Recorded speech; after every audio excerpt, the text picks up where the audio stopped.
Hello YouTube, welcome back to the bottom of Christmas challenge here with Bournemouth in the Premier League. Hopefully you're doing well. We are here ready to go for another massive episode. As you would have known if you watched episode 1, we've taken on Manchester United. We managed to beat them in the league, which was a huge 3 points for us.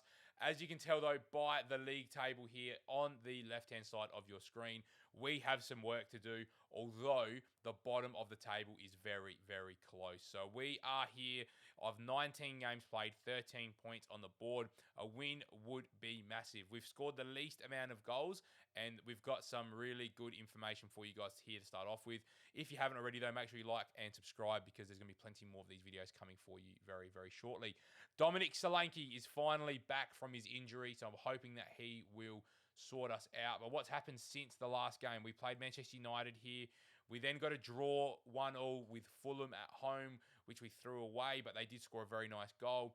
Chelsea beat us 2-0, but we did get Vinya, our left-back, sent off there as well. And then we went through and beat Peterborough 2-1 in the Cup, conceding a late goal. The next few games for us are going to be tough. We've got Man City, Liverpool, Arsenal.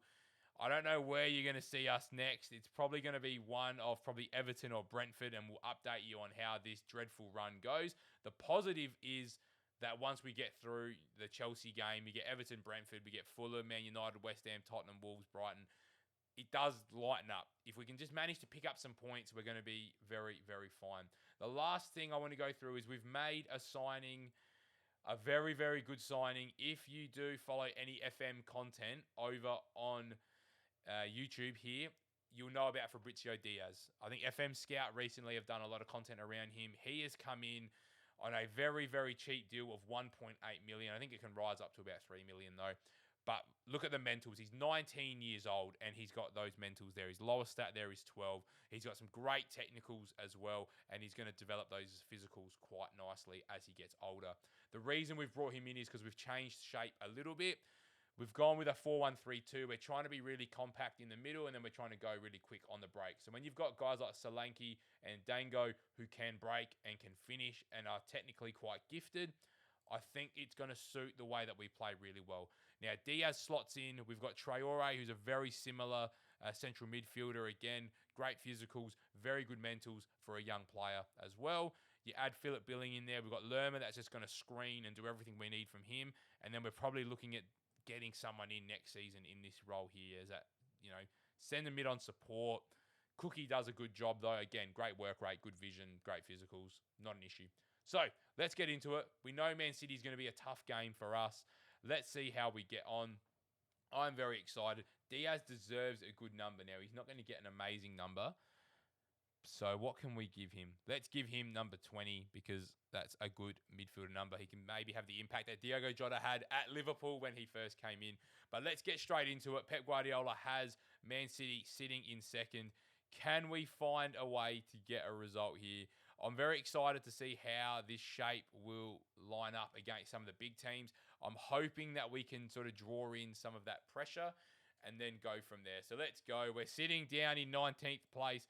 Is this an opportunity for us to get a point or maybe 3 at the Etihad? We've seen teams in real life go to the Etihad and get results. We know they're going to have a lot of possession. They've got Mahrez, they've got De Bruyne in behind, and he's put it wide 5 minutes into the game. If you haven't already, though, as well, make sure you come over to Twitch and give us a follow because currently we are live on Twitch. We've got the guys in the chat here that are following along with the series. And if you want to see some of these games happen live, like Erling Haaland going through one-on-one and putting it over the bar, make sure you come over to Twitch. So again, we know Man City are going to dominate this game. There's no way that we're going to dominate, but can we be clinical the same way we were clinical against Manchester United?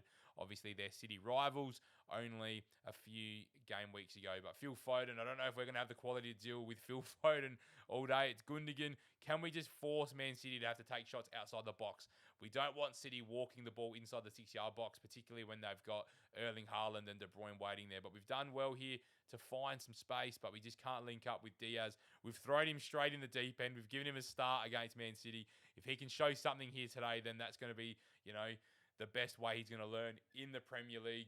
because this is going to be the hardest game he's going to play. At the Etihad, away, he's got runners of Foden and Gundogan and Mahrez and all the rest of the team there. It's Kyle Walker who just somehow finds the feet of Zamora, and we're holding on for dear life at the moment. Aston Villa currently beating Leeds too, so if we can manage to just do something, we'll be able to find an opportunity to maybe jump them. Lerma just puts the ball into the space. You're going to see that a lot. We're going to challenge opposition defenses in behind a lot. That's the way that this system does work.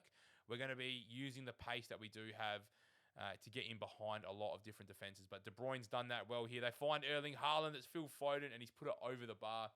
Again, I'm not expecting much out of these games. I think if you're a Bournemouth supporter, if you support a team that's down the bottom, or if you're in this world here, you know that, if you can walk away just by having a good performance, you're probably going to take that. As Senesi finds Stacey, looks for Traore. The one thing we don't want is to go down to 10 men again, because that killed us against Chelsea.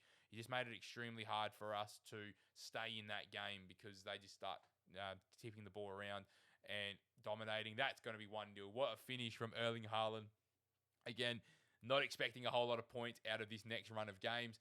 I think that's a goal, though. It is a goal. Man City go 1-0 up here at the Etihad. It's not particularly what we want to see, but I'm not anticipating much more coming from this. Gundogan, Ruben Diaz, and this next run of games, when we're playing Liverpool, we're playing Arsenal, we've got Newcastle, we've got Chelsea.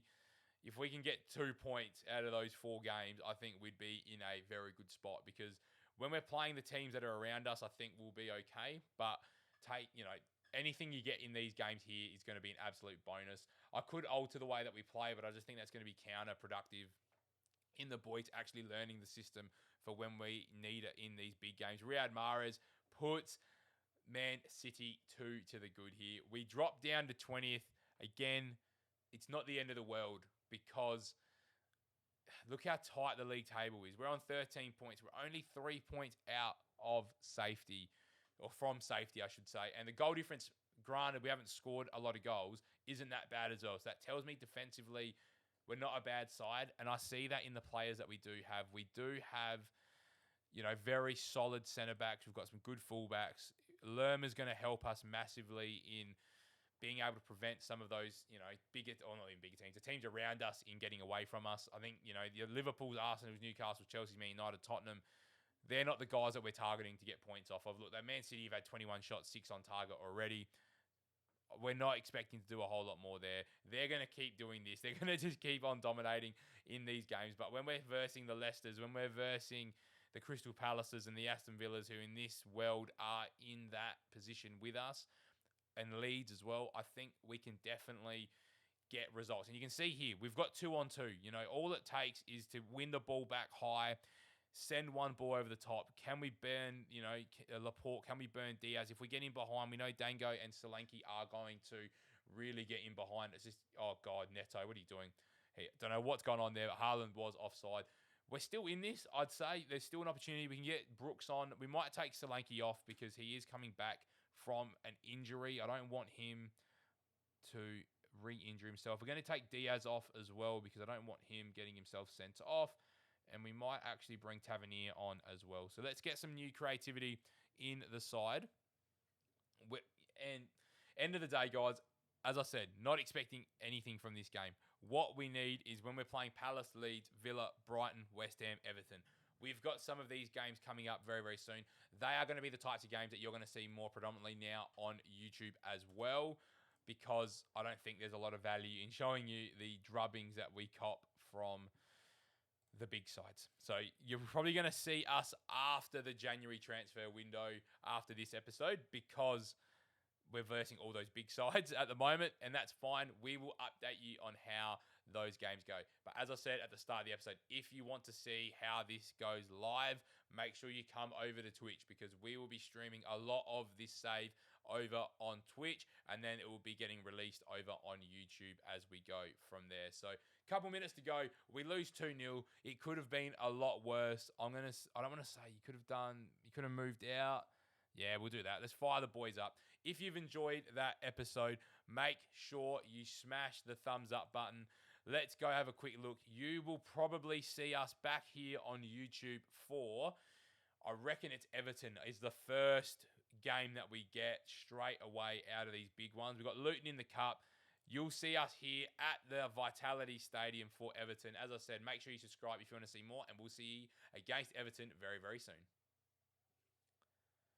Done deal.